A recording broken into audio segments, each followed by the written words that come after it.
Você está no canal Eu Estudo a Lição com o pastor Samuel Camilo. Hoje é segunda-feira, dia 6 de fevereiro de 2023. E o tema que estudaremos na nossa lição será Abrão, o pai dos fiéis. O texto que serve como base para o nosso estudo de hoje, Gênesis capítulo 12, versos 1 a 3, que diz assim: O Senhor disse a Abrão: sai da sua terra, da sua parentela e da casa do seu pai, e vá para a terra que lhe mostrarei. Farei de você uma grande nação e o abençoarei. E engrandecerei o seu nome. Seja uma bênção. Abençoarei os que o abençoarem, amaldiçoarei os que o amaldiçoarem. Em você serão benditas todas as famílias da terra.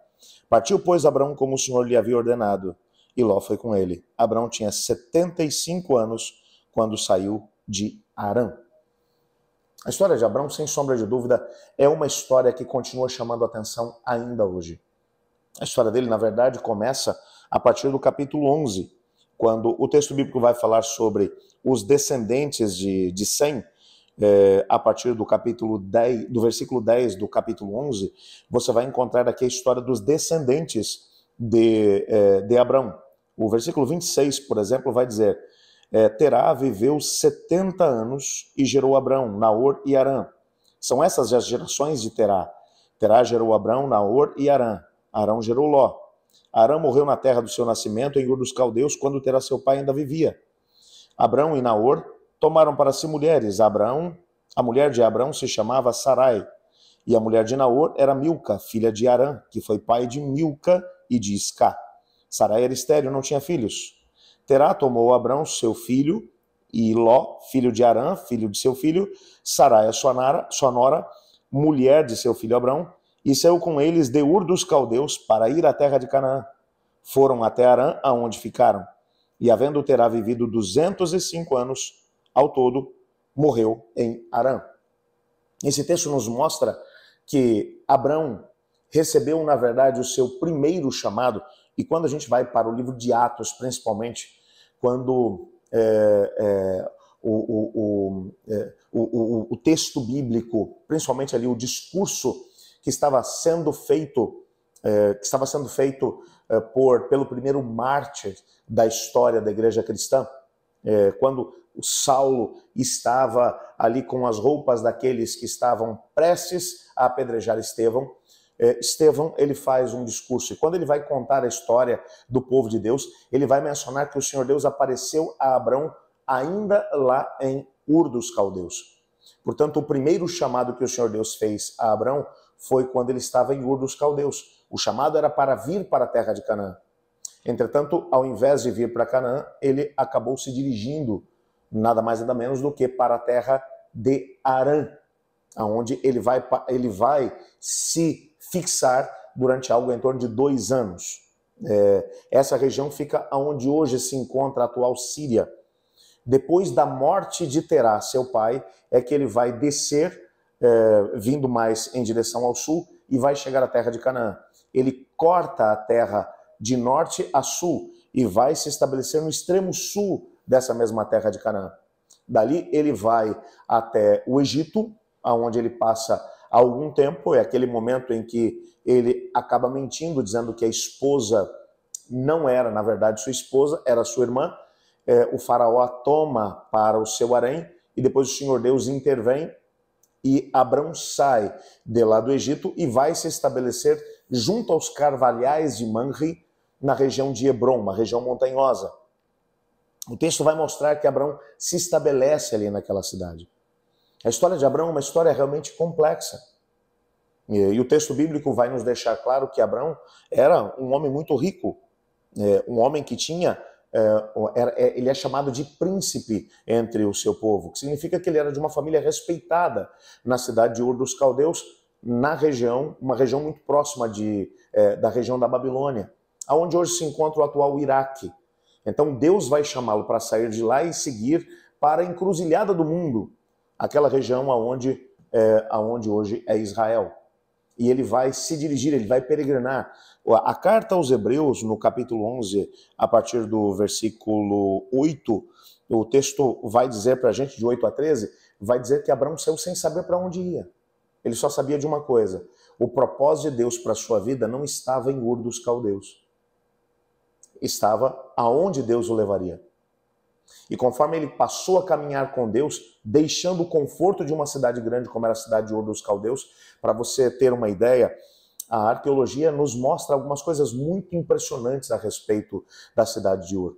A cidade de Ur era uma cidade que possuía, entre outras coisas, água encanada, um sistema de aquecimento dentro das próprias casas, um sistema de ventilação, como se fosse uma espécie de ar-condicionado, porque aquela também é uma região muito quente durante o dia e nos períodos de inverno também acaba fazendo muito frio. Então, havia um sistema de aquecimento para as épocas frias, mas havia também um sistema que permitia o ar circular por dentro da casa, trazendo uma sensação de frescor dentro das casas. Abraão, sendo um príncipe, com certeza, ele possuía grandes bens, recursos, conforto. E no auge dos seus 75 anos, deixar tudo para trás e seguir na direção de alguma coisa louca.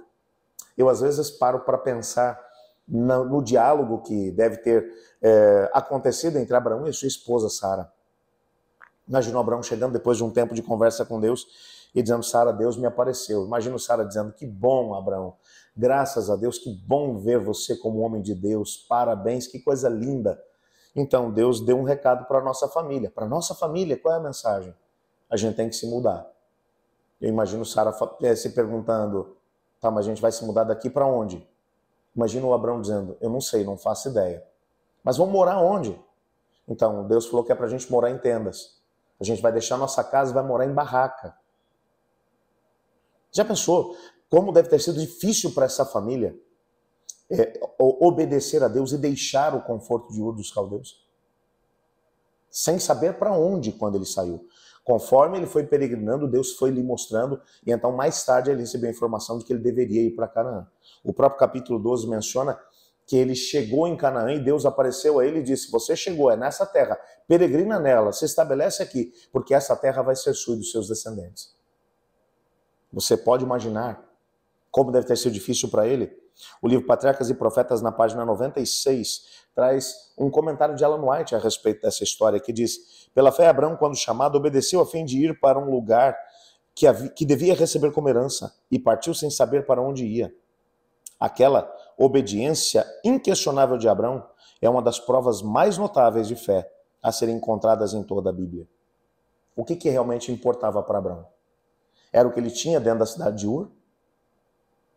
Ou o mais importante para ele era estar na presença de Deus?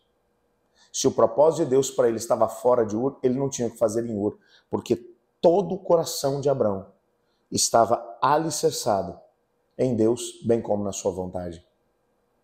Aí você para e pensa naquilo que é a história da humanidade.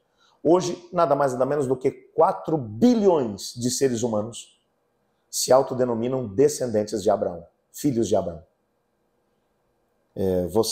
O que teria sido da história de Abraão se ele tivesse ficado em Ur? Nós não sabemos. Porque quando ele foi chamado, ele saiu. Porque o coração dele estava junto de Deus e nas coisas celestiais. Eu quero repetir a pergunta que eu fiz nos 2 últimos dias. Aonde está o seu coração? Lembra do que Jesus falou? E Jesus mencionou: aonde estiver o seu coração, aonde estiver o seu tesouro, aí também estará o seu coração. O que realmente importa para você? Eu queria desafiá-lo em nome de Jesus a pedir a Deus para que Ele te ajudasse a colocar o coração nas coisas de Deus como Abraão. Abraão, nós olhamos para a história dele como a história de um homem de fé. Ele cometeu os seus erros, é claro que sim, mas hoje, ele é considerado como um ícone da fé. Porque para ele, o que era mais importante não eram as coisas que esse mundo poderia dar. Para ele, importante era estar na presença de Deus, viver com Deus e entender aonde Deus queria que ele estivesse. Vamos orar a Deus pedindo para que essa possa ser a nossa realidade. Senhor, Tua palavra nos mostra que enganoso é o coração e desesperadamente corrupto. Quem o conhecerá? Às vezes nosso coração passa algumas rasteiras em nós mesmos. Nós nos deixamos levar muitas vezes pelos nossos sentimentos, pelas nossas emoções. Ajuda-nos a podermos colocar o Teu reino em primeiro lugar, como Abraão o fez. E almejar, ansiar, com todas as forças, estar na tua presença e viver da forma como o Senhor espera que vivamos. Pois em nome de Jesus que oramos. Amém. Eu estudo a lição. E você?